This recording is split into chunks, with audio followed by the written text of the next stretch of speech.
Tafsir Al-Azhar karya Profesor Dr. Hamka, ayat 34 hingga ayat 35 daripada surah An-Nisa. Bismillahirrahmanirrahim. الرجال قوامون على النساء بما فضل الله بعضهم على بعض وبما أنفقوا من أموالهم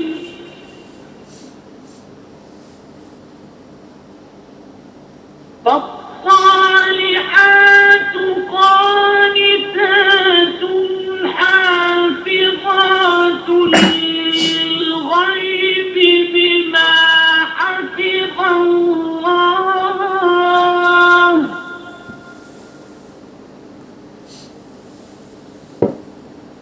واللاتي تخافون نشوزهن فعظوهن واهجروهن في المضاجع واضربوهن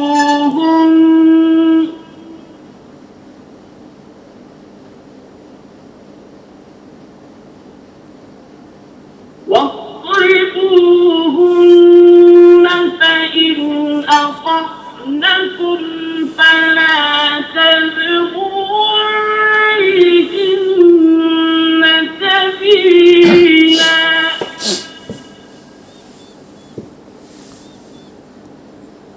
إن الله كان عليا كبيرا. Ayat 34. Laki-laki adalah pemimpin atas perempuan-perempuan, lantaran Allah telah melebihkan sebahagian mereka atas yang sebahagian, dan dari sebab apa yang mereka belanjakan dari harta benda mereka. Maka perempuan yang baik-baik ialah yang taat, yang memelihara hal ehwal yang tersembunyi dengan cara yang dipeliharakan Allah. Dan perempuan yang kamu takut kedurhakaan mereka, maka ajarilah mereka dan memisahlah dari mereka pada tempat-tempat tidur dan pukullah mereka. Tetapi jika mereka telah taat pada kamu, janganlah kamu cari-cari jalan buat menyusahkan mereka. Sesungguhnya Allah adalah Maha Tinggi lagi Maha Besar.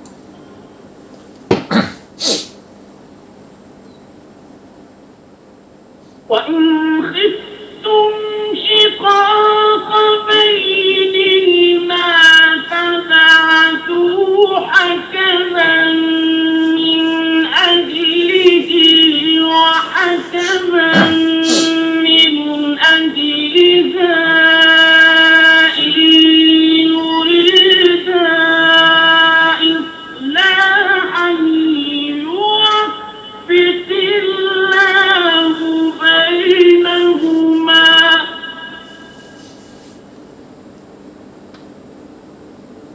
إن الله كان عليما خبيرا. Ayat 35. Dan jika kamu takut perselisihan di antara mereka berdua, maka hendaklah kamu utus seorang hakim dari ahlinya laki-laki dan seorang hakim dari ahlinya si perempuan. Keduanya mau akan perdamaian, nescaya akan diberi taufik oleh Allah di antara mereka berdua. Sesungguhnya Allah adalah Maha mengetahui lagi Maha mengerti. Laki-laki adalah pemimpin. Laki-laki adalah pemimpin atas perempuan-perempuan, lantaran Allah telah melebihkan sebahagian mereka atas yang sebahagian. Pangkal ayat 34. Di sini mulailah diterangkan apakah sebab yang terpenting, maka dalam pembagian harta persaka, laki-laki mendapat 2 kali bahagian perempuan. Dan mengapa? Maka laki-laki yang membayar mahar. Mengapa kepada laki-laki jatuh perintah supaya menggauli isterinya dengan baik? Mengapa laki-laki diizinkan beristeri sampai 4 orang asal sanggup adil, sedang perempuan tidak? Ayat inilah yang memberikan jawapannya. Sebab laki-laki itulah yang memimpin perempuan, bukan perempuan yang memimpin laki-laki, dan bukan pula sama kedudukan. Meskipun beristeri 4 adalah satu keripotan, tetapi umumnya laki-laki lebih dapat mengendalikan 4 isteri daripada misalnya seorang isteri bersuami 4 orang. Terang, dia tidak akan dapat mengendalikan keempat laki-laki itu. Malahan perempuan itulah yang akan sengsara jika misalnya dia diizinkan bersuami 4. Dalam ayat ini tidak langsung datang perintah mengatakan, wahai laki-laki, wajiblah kamu jadi pemimpin, atau wahai perempuan, kamu mesti menerima pimpinan. Yang diterangkan lebih dahulu ialah kenyataan. Tidak pun ada perintah, namun kenyataannya memang laki-lakilah yang memimpin perempuan. Sehingga kalau datanglah misalnya perintah perempuan memimpin laki-laki, tidaklah bisa perintah itu berjalan, sebab tidak sesuai dengan kenyataan hidup manusia. Laki-laki memimpin perempuan, bukan saja pada manusia, bahkan pada binatangnya pun. Para rombongan itik jantan jugalah yang memimpin berpuluh-puluh itik yang mengiringikannya. Kera dan beruk di hutan pun mengangkat pemimpin, beruk tua jantan. Diterangkan sebab yang pertama di dalam ayat ialah lantaran Allah telah melebihkan sebahagian mereka, iaitu mereka laki-laki atas yang sebahagian, iaitu perempuan. Lebih dalam tenaga, lebih dalam kecerdasan, sebab itu lebih pula dalam tanggungjawab. Misalnya berdiri rumah tangga, ada bapa, ada isteri dan ada anak. Dengan sendirinya, meskipun tidak disuruh, laki-lakilah, iaitu si bapa, yang menjadi pimpinan.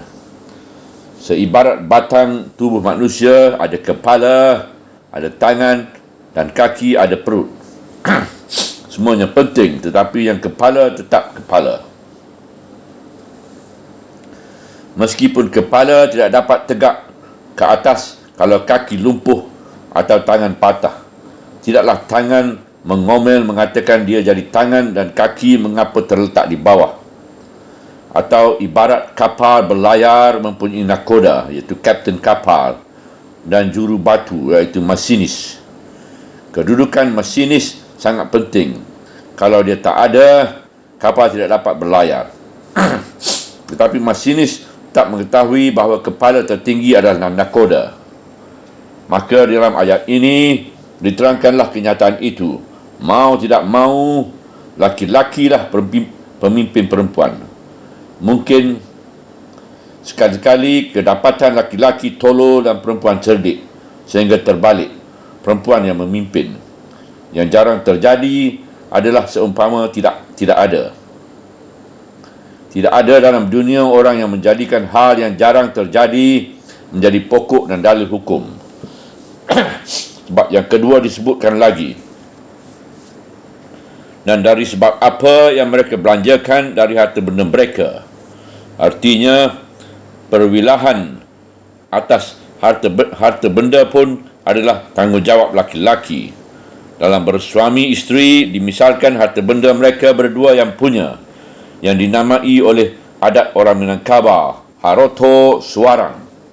Namun, hak terakhir dalam menentukan tetap pada laki-laki. Hal ini boleh kita katakan naluri atau insting dari orang perempuan sendiri. Walaupun dalam rumah tangga, orang yang masih belum beradab, primitif, atau orang kampung, atau orang moden sekalipun, tinggal di kota, siang malam membicarakan hak-hak kaum perempuan. Sedang bertengkar-tengkar di dalam rumah memperkatakan hak dan kewajipan, tiba-tiba datang seorang jahat nak merampok rumah itu. Dengan tidak ada perintah terlebih dahulu, yang bersiap menghadapi musuh itu ialah laki-laki. Dan yang disuruh oleh laki-laki tadi bersembunyi ialah perempuan dan anak-anaknya. Dan kalau ada anak-anak laki-laki yang besar-besar, diperintah mereka oleh ayahnya sama bertahan dengan dia. Agama Islam mewajibkan bagi laki-laki membayar mahar pada isteri yang akan dikawininya. Mahar adalah seakan-akan mengandung undang-undang yang tidak tertulis tentang tanggungjawab bahawa mulai mahar dibayar, si isteri menyerahkan pimpinan atas dirinya kepada suaminya. Bangsa-bangsa barat mempunyai adat bahawa perempuanlah yang membayar mahar pada laki-laki, yang juga mengandung undang-undang yang tidak tertulis bahawa mulai laki-laki menerima mahar isterinya, itu menjadi kewajipannya lah bagi dia membela dan memimpin isteri itu. Mulai saat itulah dia telah terlepas dari tanggungjawab ayah bundanya. Betapa moden pun rumah tangga, namun keputusan terakhir tetap pada laki-laki. Yang rumah tidak mungkin ada dua kekuasaan yang sama hak dan sama kewajipan, mesti ada pimpinan. Pimpinan itu menurut kejadian jasmani dan rohani manusia tidak lain adalah laki-laki. Bertambah kecerdasan fikiran manusia, bertambah dia menyetujui hal ini. Maka atas dasar demikianlah tegak hukum agama, sehingga perkabaran bahawa laki-laki adalah pemimpin bagi perempuan bukan saja khabar dan berita kenyataan, tapi telah bersifat menjadi perintah. Sebab demikianlah irama hidup. Maka ayat berkata selanjutnya tentang watak perempuan yang dipimpin oleh laki-laki itu. Maka perempuan yang baik ialah yang taat, iaitu taat kepada Allah dan taat menuruti peraturan sebagai perempuan dan sebagai isteri, bertanggungjawab dalam rumah tangga terhadap harta benda, suami dan pendidikan anak-anak. Yang memelihara hal ehwal yang tersembunyi dengan cara yang dipeliharakan Allah. Artinya bahawasanya tiap-tiap persuami isterian pasti ada rahsia kamar yang mesti ditutup terus. Dan menutup rahsia rumah tangga yang demikian termasuklah dalam rangka sopan santun seorang isteri. Sebab itu, maka dikatakan dengan cara yang dipeliharakan Allah, sehingga telah menjadi sopan santun dari seluruh manusia, walaupun yang belum disinggung oleh Allah menjadi sopan santun dari seluruh manusia walaupun yang belum disinggung oleh agama, merahsiakan alat kelamin sebab ilham dari Allah.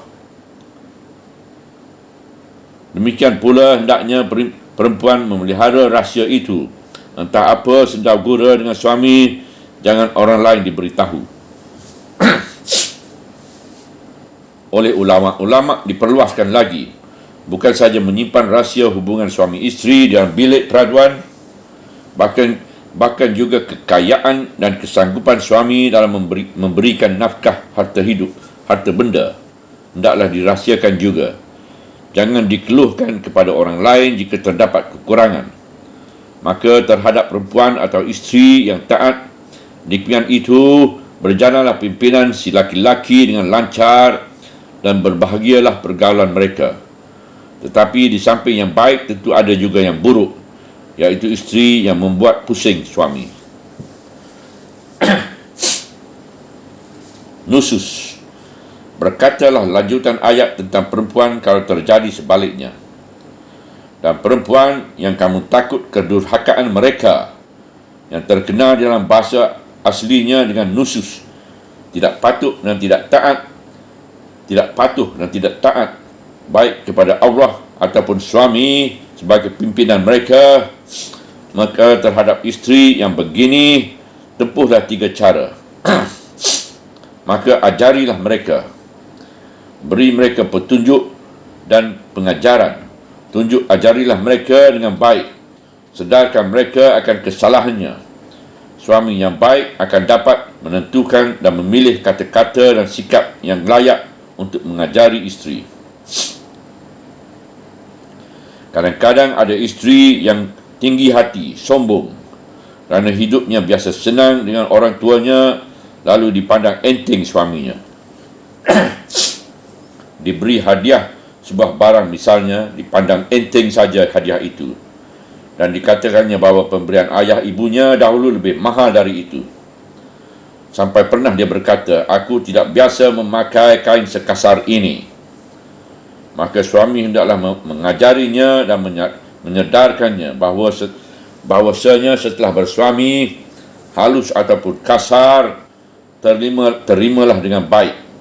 Kerana apabila seorang telah bersuami, apabila bercerai dengan suaminya, jika dia pulang kembali ke dalam tanggungan ibu bapanya, tidaklah lagi akan seperti sewaktu dia masih gadis.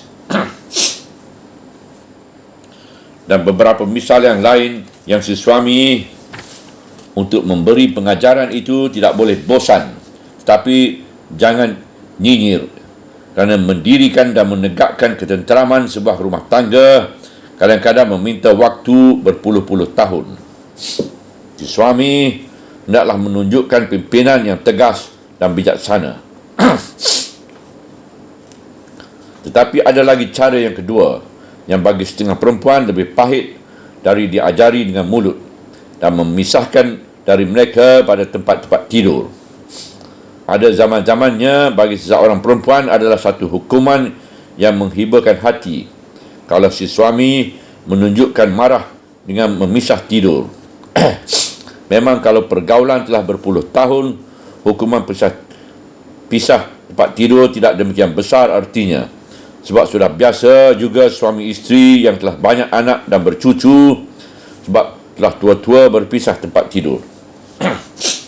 Tetapi di waktu masih muda, memisah tempat tidur kerana menunjukkan hati tidak senang adalah termasuk pukulan yang agak keras bagi seorang isteri. Dan perempuan kadang-kadang merasa dirinya cantik benar, dibuat-buatnya perangai untuk menguji atau untuk menekan perasaan suaminya. Kadang-kadang kalau si laki-laki tidak insaf akan tugasnya sebagai pemimpin, datanglah dia mengaki, menyembah pada isterinya kerana ingin bercumbu-cumbuan. Tetapi laki-laki yang tahu harga diri berbuat sebaliknya dari itu. Melihat isteri yang telah mulai nusus itu, dialah yang pindah ke kamar lain untuk tidur sendiri. Kerap kali si isteri menjadi hilang kesombongannya kerana pengajaran yang demikian. Dia akan bertanya dalam hatinya, "Apa benar salah saya maka suami saya memisah tidur?" Ibnu Abbas terang-terang saja menafsirkan, berpisah seketiduran maksudnya ialah jangan dia disutubuhi, jangan tidur di dekatnya atau belakang dia sedang setempat tidur. Dan berkata dia dalam kesempatan orang yang lain, dikuatkan oleh As-Sudi dan Ad-Dahab dan Ikrimah, jangan diajak bercakap dan jangan pula ditegur. Satu hadis yang dirawikan oleh Abu Daud, Bismillahirrahmanirrahim, daripada Muawiyah bin Haidah Al-Qusairi, bahawa dia pernah bertanya kepada beliau, "Ya Rasulullah, apakah hak isteri seorang kami atas suaminya? Artinya, apakah kewajipan kami sebagai suami terhadap isteri kami?" Beliau jawab, "Jika engkau makan, dia pun hendaklah diberi makan. Jika engkau membuat pakaian, dia pun hendaklah diberi pakaian. Dan kalau memukul, jangan mukanya dipukul dan jangan dikatakan dia beruk." Tetapi ada lagi perempuan yang harus dihadapi dengan cara yang lebih kasar. Maka dipakailah jalan yang ketiga dan pukullah mereka. Tentu saja cara yang ketiga ini hanya dilakukan kepada perempuan yang sudah memang patut dipukul. Ada kaum perempuan terpelajar yang mengukur seluruh perempuan dengan dirinya sendiri, menyanggah keras adanya kebolehan seperti ini terhadap kaum ibu yang lemah. Dia agaknya tidak sedar bahawa memang ada perempuan yang memang pukul yang hanya dapat memperbaikikan kedurhakaannya. Memang ada perempuan yang ingin hendak menginjak kepala suaminya, menghina, mencarut, memaki, ribut, membuat malu dengan tetangga. Di dalam kitab-kitab fiqh, maka ulama memberi juga petunjuk cara memukul itu, iaitu supaya jangan memukul mukanya, jangan pada bahagian badannya yang akan merusak, serupa dengan memukul anak.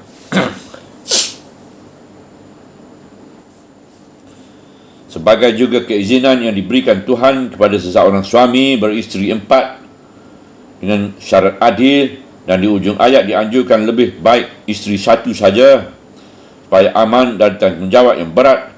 Maka dalam hal keizinan untuk memukul ini, oleh beberapa hadis didapati kesimpulan bahawa sikap memukul hanyalah kalau sudah terpaksa sangat.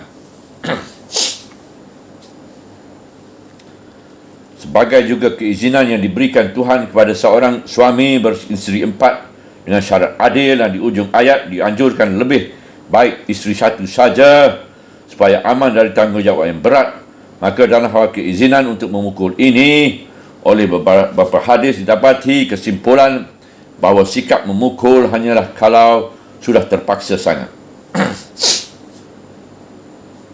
Menurut riwayat, asal mula ayat mengizinkan memukul itu ialah bahawa ada seorang sahabat Rasulullah yang termasuk salah seorang guru mengajarkan agama kepada kaum Ansar, namanya Sa'ad bin Rabi bin Amir, berselisih dengan isterinya Habibah binti Zaid bin Abu Zuhair. Satu ketika Habibah menyanggah kepada suaminya Sa'ad itu, lalu Sa'ad menempeleng muka isterinya. Maka datanglah Habibah ke hadapan Rasulullah SAW ditemani oleh ayahnya sendiri, mengadukan halnya. Kata ayahnya, seketidurinya anakku, lalu ditempelengkannya. Serta-merta Rasulullah menjawab, biar dia ambil balas kisas. Artinya Rasulullah mengizinkan perempuan itu membalas memukul sebagai hukuman. Tetapi ketika bapa dan anak perempuannya itu telah melangkah pergi, Rasulullah berkata, kembali. Ini Jibril datang. Maka turunlah ayat ini, membolehkan memukul. Maka berkata Rasulullah SAW, kemauan kita lain, kemauan Tuhan lain. Maka kemauan Tuhanlah yang lebih baik. Ada riwayat lain bahawa nama perempuan itu ialah Khawlah binti Muhammad bin Sulaimah binti bin Sulaimah. Apabila diperhatikan jalan riwayat itu, nyata benar bahawa Rasulullah sendiri secara peribadi tidaklah menyukai memukul isteri. Bahkan disuruhnya isteri itu membalas. Itu dapat dimaklumi kerana beliau sendiri yang beristeri sampai 9 orang tidaklah pernah walaupun menjentik salah seorang isteri beliau. Tetapi setelah ayat turun, beliau taat akan ketentuan Tuhan, sehingga beliau berkata, kehendak kita lain, kehendak Tuhan lain, kehendak Tuhanlah yang baik. Menunjukkan bahawa satu-satu waktu memang ada isteri yang makanan pukul. Maka orang yang berbudi tinggi, khusus Nabi Muhammad SAW dan manusia-manusia budiman, tentu tidak akan melakukannya. Tetapi memang sewaktu-waktu di dalam rumah tangga ada terdapat isteri yang mesti dipukul. Dan ini pun adalah rahsia rumah tangga yang oleh orang lain tidak perlu dicampuri.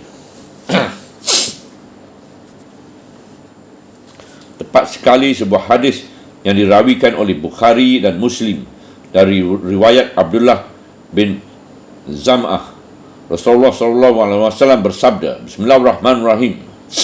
Apakah patut seorang kamu memukuli isteri sebagai memukuli budak, kemudian di malam harinya dia disetubuhi pula? Hadis Aisyah yang diriwayatkan oleh Abdul Rahman pun hampir serupa itu pula bunyinya. Dengan hadis ini, laki-laki yang suka memukuli isterinya seakan-akan dipandangkannya isterinya itu sebagai budak atau hamba sahaya adalah laki-laki yang kasar budi. Padahal isteri bukan budak, bukan barang benda, tetapi manusia dan teman hidup. Maka setelah memperhatikan sabda Rasulullah ini, sudah bertambah jelaslah apa maksud pukul. Sudah bertambah jelas pula apa maksud keterangan Ibnu Abbas. Pukul dengan sikat gigi atau pukul dengan tongkat kecil, bukan sebagai memukul budak. Amat hinalah engkau, pagi-pagi engkau pukul, engkau sepak terajangi dia laksana seorang budak, malam hari engkau datang lagi kepadanya minta dibawa tidur. Karena hal ini bertemu pula sebuah hadis yang dirawikan oleh Al-Bahaiki, diriwayatkan dari Ummi Kalthum binti Asy-Syiddiq, saudara perempuan dari Aisyah. Bahkan memukul isteri itu hanya dibolehkan oleh Nabi kalau amat terpaksa. Dan hal sangat terpaksa itu yang pernah juga kejadian, ada yang menyampaikan kepada Rasulullah, maka bersabdalah Rasulullah, Bismillahirrahmanirrahim. Orang baik-baik di antara kamu nescaya tidak akan memukul isterinya. Pendeknya, peraturan Tuhan itulah yang baik. Ada keizinan memukul kalau sudah sangat perlu. Tapi orang baik-baik berbudi tinggi akan berupaya supaya memukul dapat dielakkan. Dan tidaklah benar sama sekali kalau memukul sama sekali tidak diizinkan, kalau laki-laki telah diakui Tuhan sebagai pemimpin. Sebagai sikap Nabi itu sendiri, beliau kurang senang jika ada orang mempergunakan kesempatan memukul itu. Dan beliau sendiri tidak pernah memukul isteri-isterinya. Maka pihak perempuan pun nescaya wajib pula berusahalah dengan budi bahasanya agar kalau suaminya mengajarinya, janganlah sampai dengan pukul. Ibnu Abbas memberikan tafsir, pukullah, tetapi janganlah menyebabkan dia menderita. Atta berkata, pukullah dengan sikat gigi, iaitu siwak. Lalu ulama-ulama fiqh menjelaskan, jangan sampai melukai, jangan sampai patah tulang, jangan berkesan, dan jauhilah memukul muka, kerana mukalah kumpulan segala kecantikan. Dan hendaklah berpisah-pisah pukulan itu, jangan hanya di satu tempat, supaya jangan menyakitkannya benar. Bahkan ada pula ahli fiqh berkata, pukullah saja dengan tangan yang diselubungi sapu tangan, jangan dengan cambuk dan jangan dengan tongkat. Ar-Razi menjelaskan pula dalam tafsirnya bahawa melakukannya itu hendaklah cara bertingkat. Mulanya diajari baik-baik, tingkat kedua barulah memisah tidur, dan tingkat ketiga barulah pukul. Tidak boleh dimulai dengan memukul terlebih dahulu. Dengan mengemukakan segala hadis yang bersangkut dengan ini dan penafsiran sahabat Rasulullah, terutama Ibnu Abbas dan sikap fuqaha, sudah terang bahawa hanya perempuan yang sangat kerangkang, iaitu keras kepala, yang akan sampai kena pukul, dan hanya laki-laki yang kasar budi yang akan mempermudahkan memukul atau lancang tangan. Seorang teman saya di waktu mudanya bercerita bahawa kerana terlalu marah pernah menyepakkan isterinya pada lututnya sehingga isterinya sangat kesakitan. Bekas sepaknya itu meninggalkan kesan hijau pada tulang lutut isterinya berhari-hari lamanya. Dia sangat menyesal atas perbuatannya itu sampai bertahun-tahun lamanya. Apatah lagi setelah dibacanya hadis Nabi tadi, orang baik-baik di antara kamu tidaklah akan memukul isterinya. Kemudian datanglah kelanjutan ayat. Tetapi jika mereka taat pada kamu, maka jangan kamu cari-cari jalan buat menyusahkan mereka. Perempuan yang taat di sini bukanlah semata-mata perempuan yang tunduk kepada tuannya. Taat ialah perempuan yang tahu akan hak dan kewajipannya, yang menjaga rumah tangganya dengan baik dan tahu akan akan tenggang menenggang, dan juga tahu akan harga dirinya. Kepada isterinya yang sudah semacam ini keadaannya, janganlah cari-cari pasal. Berlakulah hormat menghormati dalam rumah tangga. Kerana kalau isteri sudah demikian baiknya, laki-laki cari pasal saja membuat gaduh, jangan sesalkan kalau dia melawan. Janganlah suatu kesalahan yang terjadi ditimpakan saja kepada isteri. Kerana meskipun dia perempuan, dia juga manusia yang patut dihormati. Keadaan dirimu sendiri pun sebagai laki-laki akan canggung kalau dia tidak ada. Imam Ghazali dalam kitab Ihya Ulumuddin memberikan nasihat kepada seorang suami supaya bersabar menanggungkan perangai-perangai isterinya. Sebab tiap-tiap perempuan, tegasnya tiap-tiap manusia ada saja segi kelemahannya. Bahkan engkau laki-laki pun mempunyai segi kelemahan, yang kesabaran isterimu pula lah yang akan mengekalkan rumah tangga. Di akhir ayat, Tuhan memperingatkan sesungguhnya Allah adalah Maha Tinggi lagi Maha Besar. Ujung ayat 34. Ujung ayat menyebut nama Allah yang Maha Tinggi dan Maha Besar. Ini adalah pengebat dan kunci daripada hak yang telah diberikan Allah di atas tadi, iaitu bahawa laki-laki adalah jadi pemimpin bagi perempuan. Mentang-mentang kamu telah diberi Allah kelebihan jadi pemimpin, jangan kamu berlaku meninggikan diri dan menyombong, takabur dan membesarkan diri terhadap isterimu. Berbuat sewenang-wenang, menyalahgunakan kekuasaan, mulut kasar, mengata-ngatai atau menyebut jasa, atau main tempeling. Kamu mesti ingat, kalau kamu telah berlaku demikian terhadap isterimu, maka Tuhan Allah yang Maha Tinggi dan Maha Besar akan tetap memberikan perlindungannya kepada makhluk yang lemah itu, dan seorang yang zalim pasti dapat pembalasannya. Hendaklah seorang yang beriman mengingat benar-benar bahawasanya jenis kaum perempuan yang lemah itu adalah salah satu isi dari khutbah Nabi Muhammad SAW yang terakhir di waktu Haji Wada. Ketika itulah beliau berkata di antara lain, Bismillahirrahmanirrahim. Takutlah kamu sekalian pada Allah berkenaan dengan perempuan. Sesungguhnya dia adalah teman hidup sejati di sisi kamu. Dan perempuan pula lah pesan dan petaruhnya yang terakhir seketika beliau akan meninggal dunia. Ada dua pesan beliau waktu akan meninggal dunia itu yang sangat diperingatkannya. Pertama, sembahyang di awal waktu. Kedua, perempuan. Aku takut, kata beliau, bahawa kedua soal inilah yang akan terlebih dahulu kamu sia-siakan. Sikap. Dan jika kamu takut perselihan di antara mereka berdua, maka hendaklah kamu utus seorang hakam dari ahlinya, iaitu si laki-laki, dan seorang hakam dari ahlinya, si perempuan. Pangkal ayat 35. Meskipun pada ayat 34 di atas tadi sudah dijelaskan hak dan kewajipan masing-masing, bahawa si laki-laki sebagai pemimpin bagi isterinya dan si perempuan hendaklah taat, kadang-kala tidak juga dapat dielakkan perselisihan yang kerap kali menyebabkan pergaulan jadi retak.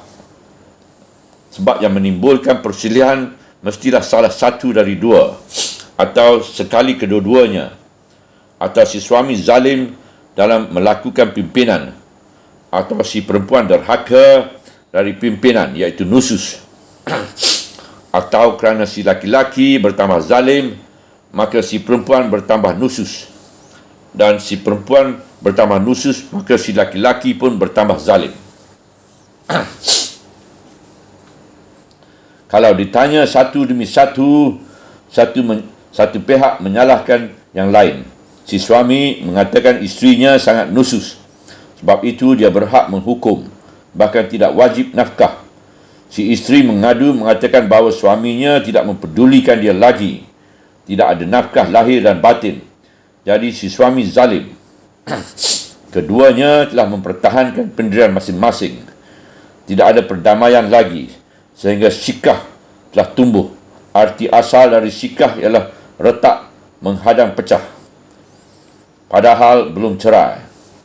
Kalau orang lain, iaitu tangan ketiga, tidak campur, hal ini bisa berlarut-larut. Maka datanglah perintah supaya kamu, iaitu keluarga kedua pihak atau masyarakat sekitarnya, sekampung, sehalaman, atau pemerintah, sebab pemerintahan yang memegang tampuk masyarakat, supaya segera mencampuri hal ini.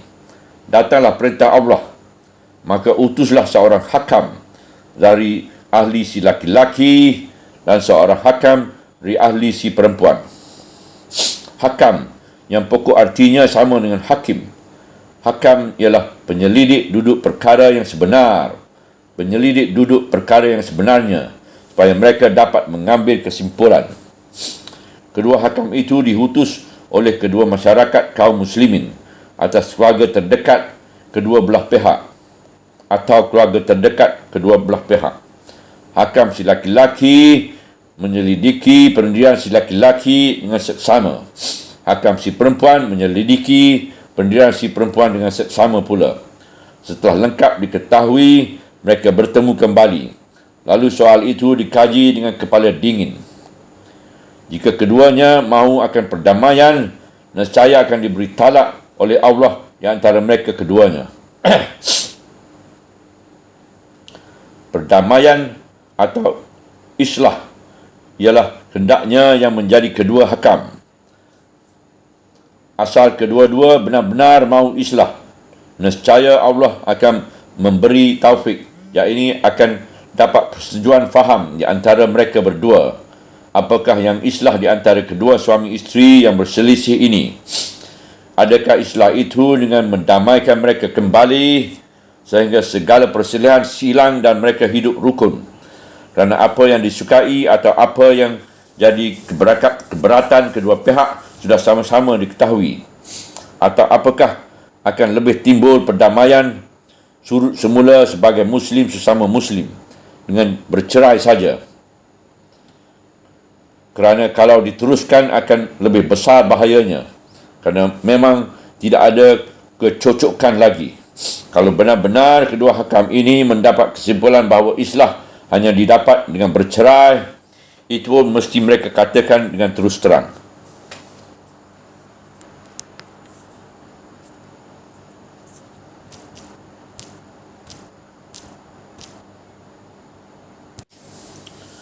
Perceraian dengan damai tersebut juga kelak pada ayat 130. Menurut riwayat Imam Syafi'i dalam Al-Umum dan Al-Baihaqi dalam Al-Sunan dan beberapa riwayat lain, riwayat itu adalah Ubaidah Al-Sulamani, bahawa pada suatu hari datanglah seorang laki-laki dan seorang perempuan kepada Ali bin Abu Talib. Moga-moga Tuhan memuliakan wajahnya. Dan bersama dengan mereka turut pula segolongan besar orang-orang. Rupanya mereka mengadukan perselisihan atau sikah yang telah tumbuh di antara kedua orang suami isteri itu. Maka Ali memerintahkan supaya diutuskan seorang hakam dari ahli si laki-laki dan seorang hakam dari ahli si perempuan. Kemudian beliau, iaitu Ali, berkata kepada kedua hakam itu, "Apakah kamu keduanya tahu apa kewajipan kamu? Kewajipan kamu ialah menyelidiki kalau ada pandangan kamu Kalau pada pandangan kamu berdua masih dapat orang-orang ini dikumpulkan kembali, hendaklah kamu kumpulkan. Dan kalau kamu berdua berpendapat lebih baik bercerai saja, maka perceraikanlah mereka. Mendengar itu, berkatalah si perempuan, hamba tunduk kepada kitab Allah dan apa yang tersebut di dalamnya. Tetapi si laki-laki menyanggah, kalau keputusan bercerai, aku tak mau. Ali pun menjawab, kalau begitu, engkau adalah seorang yang mendustakan Allah. Kalau tidak engkau tunduk kepada apa yang telah aku tetapkan itu, engkau tidak akan kubiarkan pulang. Demikianlah penetapan dari Ali bin Abu Talib tatkala beliau jadi khalifah. Serupa dengan itu pula pendapat Ibnu Abbas. Menurut riwayat yang disampaikan oleh Ibnu Jar, kata Ibnu Abbas, ayat ini ialah mengenai laki-laki dan perempuan yang telah rosak hubungan rumah tangga. Allah menyuruh utus seorang laki-laki yang soleh dari ahli laki-laki dan seorang laki-laki yang soleh dari ahli si perempuan. Keduanya menyelidiki siapa yang bersalah. Kalau si laki-laki yang bersalah, maka isterinya ditarik dari dia dan nafkahnya wajib dibayarnya terus. Kalau perempuan yang salah, dia dipaksa pulang ke rumah laki-lakinya dan tidak wajib diberi nafkah. Tapi kalau kedua hakam berpendapat mereka bercerai saja atau diserumahkan kembali, sedang seorang lagi suka dan seorang lagi tidak suka, kemudian mati salah seorang, maka yang suka berkembalikan menerima waris dari yang mati, dan yang tidak suka kembalian tidaklah menerimakan waris. Demikian Ibnu Abbas. Dalam kedua pendapat dari dua orang sahabat Rasulullah SAW yang besar ini, Ali dan Ibnu Abbas, nampak bahawa kedua hakam mempunyai hak penuh, bukan saja untuk mempertemukan kembali, bahkan juga memperceraikan. Kalau cerai itulah yang baik, yang islah. Tapi ulama-ulama mazhab banyak yang membatasi islah itu hanya pada mempertemukan kembali, tidak berhak menceraikan. Berkata Al-Hafiz Ibn Katsir dalam tafsirnya, telah sependapat para ulama bahawa kedua hakam itu berhak mempersatukan kembali di antara suami isteri yang berselisih itu, dan berhak juga memisahkan. Ibrahim An-Nakai berkata, jika kedua hakam itu hendak memisahkan keduanya dengan talak satu atau talak dua atau talak tiga, boleh saja. Begitu pula satu riwayat dari pendapat Imam Malik. Tetapi Hasan Al-Basri berpendapat bahawa kedua hakam, tetapi Hasan Bisri berpendapat bahawa kedua hakam hanya berhak mengumpul kembali, bukan memisahkan. Demikian juga faham Qatadah dan Zaid bin Aslam. Dan itu juga perkataan Imam Ahmad dan Abu Zar dan Daud Az-Zahuri. Mereka berpendapat demikian kerana dalam ayat tersebut bahawa jika kedua hakam itu menginginkan islah, nescaya keduanya akan diberi taufik oleh Tuhan. Islah mereka fahamkan ialah pembaikan dengan arti berkumpul kembali, bukan bercerai. Tetapi golongan pertama yang mengatakan apa yang diputuskan oleh kedua hakam akan berlaku, baik berkumpul kembali atau bercerai, ialah kerana mengutuskan kedua hakam adalah perintah wajib kepada keluarga kedua pihak. Keputusan hukum dari kedua hakam sudah barang tentu tidak selalu akan disukai saja oleh yang diberi hukum. Untuk menghilangkan keraguan, maka Imam Syafi'i dan Imam Abu Hanifah memberi syarat supaya kedua suami isteri yang berselisih itu benar-benar menyerahkan kekuasaan mengambil apa saja keputusan kepada kedua hakam itu. Dan mereka akan taat menerimanya. Sebab Saidina Ali belum mau melepaskan laki-laki yang tidak mau menyerahkan kalau mau diceraikan itu. Sebab dia menyerahkan keputusan kepada hakam sepenuhnya. Setelah pada suatu hari, penulis tafsir ini bertanya kepada guru dan ayahnya tentang adanya hakam dari pihak laki-laki dan hakam dari pihak perempuan. Kalau terjadi sikap ini, beliau telah mengatakan bahawa inilah langkah yang sebaik-baik dan seaman-amannya kalau terjadi sikap.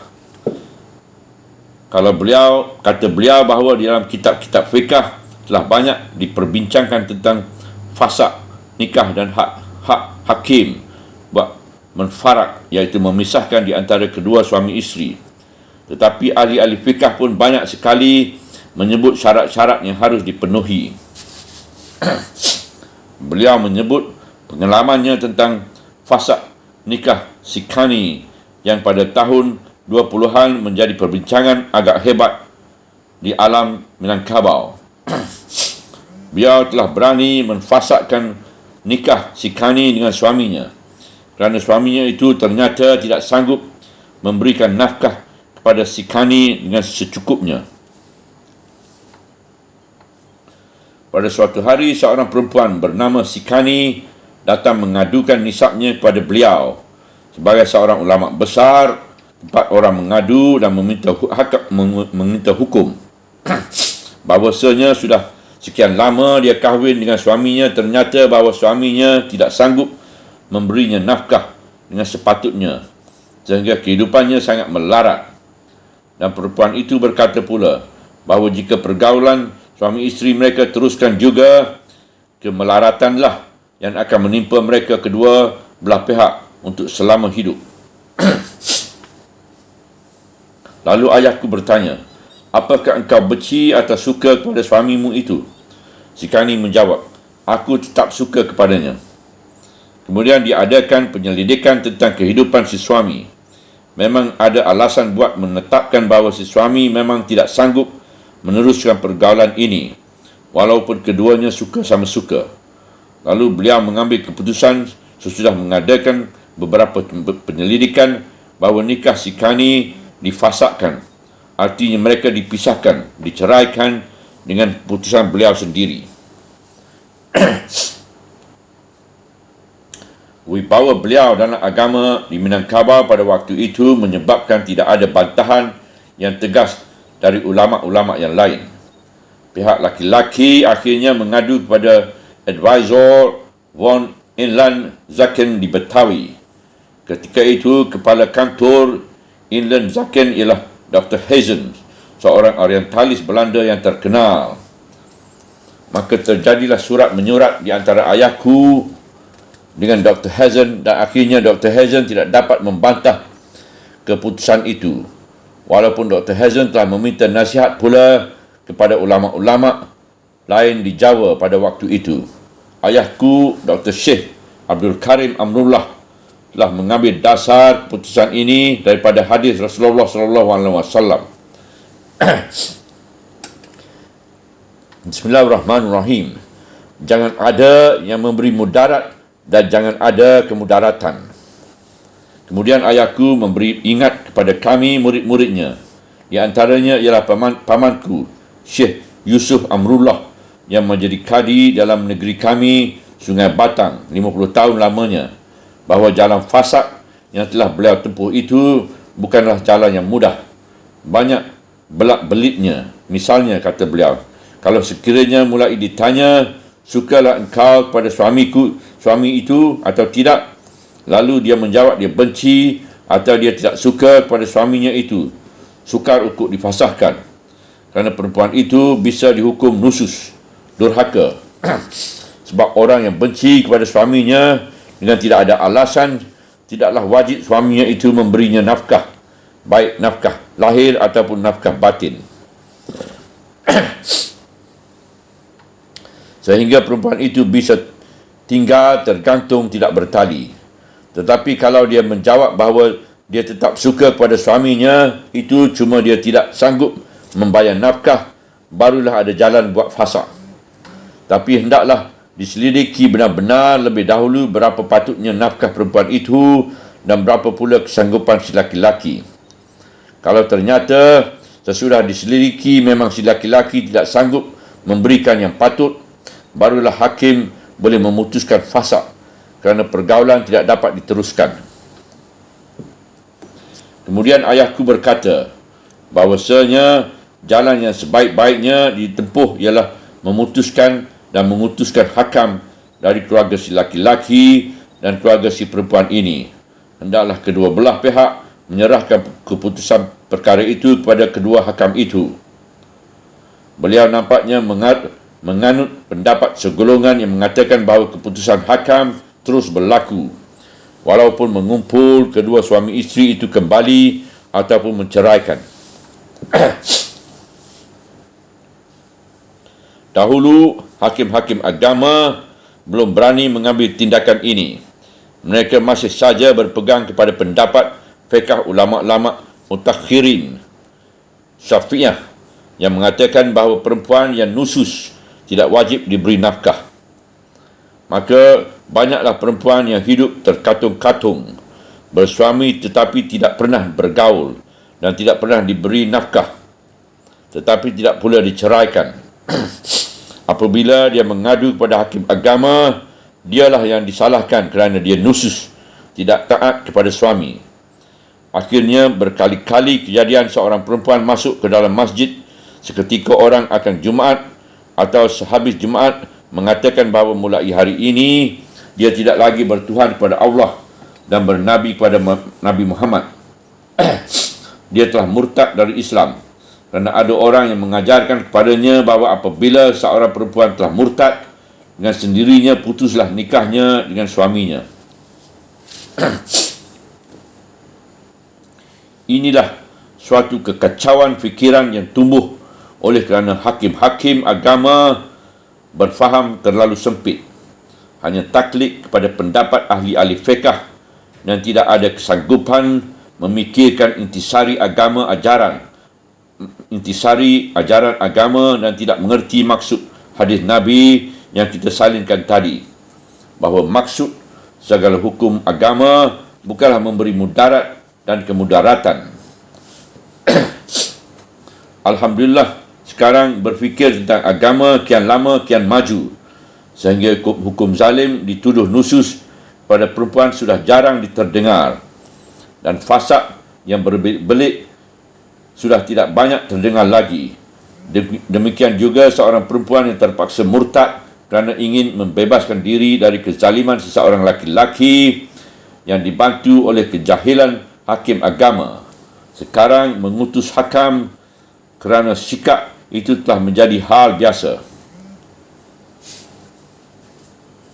Untuk membebaskan perempuan daripada siksaan laki-laki yang tidak bertanggungjawab, sejak tahun 1916 di negara Sungai Batang dan Tanjung Sani iaitu Minangkabau, atas anjuran ayahku telah diadakan satu syirat talak yang akan menolong lagi bagi perempuan-perempuan.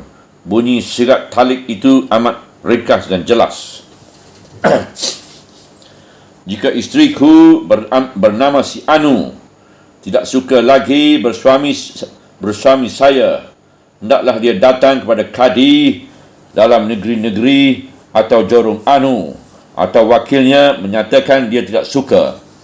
Kalau kadi menerima pengaduannya itu dan ia menyerahkan wang sebanyak rupiah 250 iaitu RM1 kepada kadi, kulub namanya, jatuhlah talakku kepada isteriku nama si Anu itu satu kali.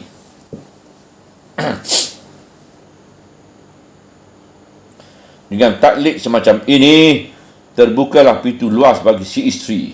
Kalau tidak suka, boleh mengadu kepada kadi. Kalau kadi menerima pengaduan itu dan perempuan itu membayar wang kulub, dengan sendirinya talak satu jatuh. Tidak usah pusing-pusing, tidak usah memperkatakan bernafkah atau tidak, atau gaib dari rumah 3 bulan, jalan laut 6 bulan dan sebagainya. Asal tidak suka, boleh mengadu pada hakim. Diterima oleh hakim, cerailah jatuhnya sendiri. Cerai jatuh sendirinya. Sejak itu tidak pernah lagi terdengar hal nusus, hal fasak, hal murtad dan sebagainya. Inilah salah satu ketangkasan faham guru saya dan ayah saya. Sejak itu, negeri-negeri yang lain di Minangkabau meniru cara sirap taklik yang ringkas itu. Sejak itu pula laki-laki sudah lebih hati-hati di dalam menegakkan rumah tangga. Tidak lagi berlaku sewenang-wenang kepada isteri. Dan sebagai akibatnya pula, perempuan yang tahu malu jaranglah yang melakukan kesempatan yang diberikan ini. Apatah lagi seorang kadi yang berpengetahuan luas terlebih dahulu memberi nasihat dan menyelidiki sebab dan musabab, sehingga bukan jarang kejadian seorang perempuan yang telah mendatangi kadi dengan wang RM1 pulang saja dengan tangan kosong. Kerana telah dapat nasihat dari kadi dan telah menjadi pendapat umum di kampung kami bahawa perempuan yang minta taklik, iaitu talak, itu mendapat nama yang kurang baik di kampung. Dan mengutus hakam ketiga ditakuti timbulnya. Sikap suami isteri itu tidaklah keluar dari garis mazhab Syafi'i sebagai suatu mazhab yang mempunyai penganut terbanyak dalam negeri kita ini. Asal orang kembali pada pendiri mazhab yang sebenarnya, bukan terikat dengan taklid pada ulama yang jauh berabad-abad sesudah Syafi'i. Kerana salah seorang ulama mazhab yang menyokong pendapat Ali bin Abi Talib dan Ibnu Abbas sebagai dua ulama sahabat Rasulullah yang terkemuka dalam hukum adalah Imam Syafi'i sendiri, sebagai tersebut dalam kitabnya Al-Um. Sebagai penutup dari ayat sikap ini bersabdalah Tuhan, sesungguhnya Allah adalah Maha mengetahui lagi sangat mengerti. Ujung ayat 35. Artinya bahawasanya Tuhan Maha mengetahui dan sangat mengerti gerak-geri kedua hakam. Adakah mereka keduanya itu betul-betul mahu mencari islah, iaitu memperbaikkan dan perdamaian. Asal mereka keduanya betul-betul mahu mencari islah, akan terdapatlah persetujuan di antara mereka keduanya. Keduanya akan sama-sama mendapat taufik dari Allah. Artinya sesuai keputusan mereka berdua dengan yang diradai oleh Allah. Itu sebabnya maka Saidina Abdullah Ibn Abbas dalam mentafsirkan ini memberi persyaratan hendaklah kedua hakam itu orang yang soleh.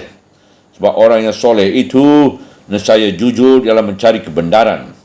Sesudah menyelidiki dan mengkaji fakta kenyataan dari kedua belah pihak, mereka bisa sepakat mendamaikan kedua orang suami isteri itu kembali. Yang kusut diselesaikan dan yang keruh dijernihkan.